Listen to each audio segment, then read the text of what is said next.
আমাদের যে ২৫০ শয্যা হসপিটালের ভোরবেলায় একটা অনাকাঙ্ক্ষিত ঘটনা ঘটেছে। ২ জন আনসার সদস্য কর্তৃক একটা মেয়ে, ওর নাম হচ্ছে আফরুজা। সে তার হাজবেন্ডের সাথে নারায়ণগঞ্জ থেকে আসছিল।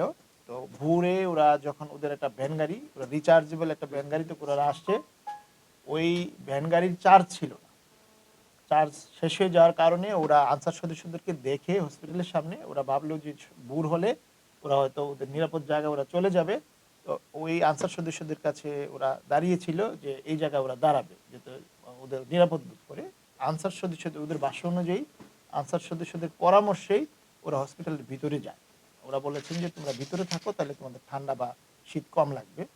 তো পরবর্তীতে যেটা হয়েছে, ওই ভিতরে নিয়ে আনসার সদস্যদের আসলে তাদের এই কুমতলব বা এই ধরনের একটা অভিসন্ধি থাকার কারণে ওরা ওদেরকে মানে এক ধরনের ব্ল্যাকমেলের মাধ্যমে বলা যায় যে তোমাদেরকে তো সন্দেহ হচ্ছে তোমরা হাজব্যান্ড ওয়াইফ কিনা, আমি তোমাদেরকে এই আইনের পুলিশের কাছে দিয়ে দিব, কিন্তু তোমরা যদি সঠিক জবাব দাও তাইলে আমরা তোমাদেরকে ছেড়ে দিব। তো ওরা ভাবছে যে আনসার সদস্য যেহেতু আমরা যেটা সঠিক এটাই বলি, তো ওরা একটা কৌশল করে দোতলায় নিয়ে দুজনকেই, একজনকে নিচে নিয়ে আসছে যে দুজনকে আলাদাভাবে জিজ্ঞেস করব। মেয়েটাকে দোতলায় রাখলো, একজন জিজ্ঞাসাবাদ করবে এই বলে একজন আনসার সদস্য, তার নাম আবু সাইদ। সে প্রথমে তার সাথে ওই যে জিজ্ঞাসাবাদ করার কথা বলে উপরে ছিল, আর ওই ছেলেটাকে আরেকজন সদস্য আছে শাহাদাত, তাকে নিচে নিয়ে আসছে। তো ৮ থেকে ১০ মিনিট পরে ওই আবু সাইদ নিচে আসছে, এসে ওই ছেলেকে বলছে যে চলো তোমাদের কিছু খাওয়া দাওয়া করতে হবে, খিদা মানে মেয়ের মনে খিদা লাগছে, আমরা কিছু নিয়ে আসি। এই বলে সে ওই মানে ভিকটিমের হাজবেন্ডকে নিয়ে দোকানে যায় কিছু জিনিসপত্র কেনার জন্য, পাউরুটি বনরুটি। আর অপর যে সদস্য ছিল শাহাদাত আবার উপরে যায়।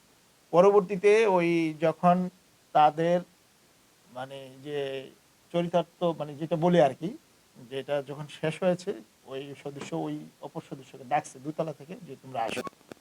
তো মানে ভিকটিমের হাজবেন্ডের ভাষ্য হচ্ছে আমি উপরে যেয়ে মেয়েটাকে, আমার ওয়াইফকে একটু অস্বাভাবিক মনে হলো, একটা ট্রমা ভুগতেছিল বা সঠিকভাবে হাঁটতেছিল না। তো এখানে যেটা হয়েছে আসলে, এই দুজন আনসার সদস্য মিলে তাকে রেপ করেছে।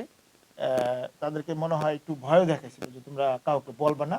তারা ভয়ে বা যে কোনো কারণেও বলছে যে আমরা বলবো না, আমরা এখন চলে যাই। তারা চলে আসে।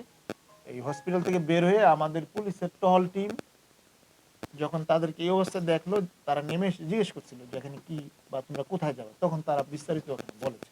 তাৎক্ষণিকভাবে আমাদের টিম লোকাল ওসিকে অবগত করে আনসার সদস্যদেরকে ওই জায়গায়, যে জায়গায় তারা ডিউটিতে ছিল না পেয়ে, মেডিকেল একজন অফিসার মনে হয় ওরা ডেকেছে যে তোমরা এখানে যারা আনসার সদস্য ছিল ওরা কোথায়, তখন বললো যে ওদের গার্ড রুম ওরা থাকে। গার্ড রুম থেকে আমাদের একজন সাব ইন্সপেক্টর যে ওদের ১০-১২ জন এখানে থাকে তাদের সবাইকে বের করে আনি, মেয়ে দেখাই দিয়েছে যে এই দুইজন সদস্যই আমার সাথে এই খারাপ কাজ করেছে। তো ওই তার দেখানো অনুযায়ী আমরা দুজনকে তাৎক্ষণিকভাবে আইনের আওতায় নিয়ে আসি আর কি। পরবর্তীতে তারা আমাদের কাছে স্বীকার করেছে এবং আজকে ওরা 164 করার কথা আছে। এই ঘটনায় আপনারা জানেন যে এই মেয়ের, আমরা পরে জানতে পেরেছি যে এই মেয়ে মূলত তার হাজবেন্ডকে নিয়ে তার নানার বাড়ি হচ্ছে এখন মানিকগঞ্জ সদরে, আর মেয়ের নিজের বাড়ি হচ্ছে সিংগাইর উপজেলা। তো সে তার নানার বাড়িতে আসছিল। তো এই ঘটনা ঘটার পরে আমরা তার নানার সাথে যোগাযোগ করি, তার মামার সাথে যোগাযোগ করি। আর তার সাথে মেয়ে যেহেতু একটা ট্রমার ভিতরে আছে, তার সঠিক চিকিৎসা নেওয়ার জন্য হসপিটালে ক্রাইসিস সেন্টারে ছিল, ওসিসিতে ছিল। তো পরে আমাদের অফিসাররা যোগাযোগ করে জানে যে তার মেয়ের বাবা বিদেশে থাকে, আর মেয়ের মার সাথে তাদের সেপারেশন হয়ে গেছিল। মেয়ে অন্য জায়গায় মানে ভিকটিমের মা অন্য কোথাও কাজ করে, একটা ফ্যাক্টরিতে মানে কাজ করে। পরে তাকে এনে মেয়ের মাকে বাদী করে এই মামলাটা